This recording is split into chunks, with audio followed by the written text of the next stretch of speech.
يا دمانتو waxaan xasuustaa heestaadii axay ruuxii hay dab jiiday qof aad doonto ku diiday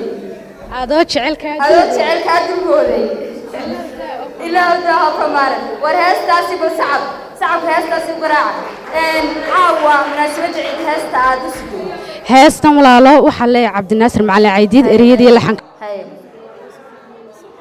in yar heesta ayaa jecel inaad igu luqayso axay ruuxii hay dab jiiday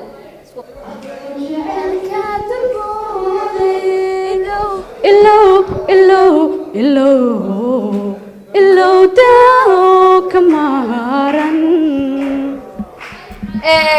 إيش على صوت هستاد أن كانت تجي مسرحة وحنا لا هي تداوشونا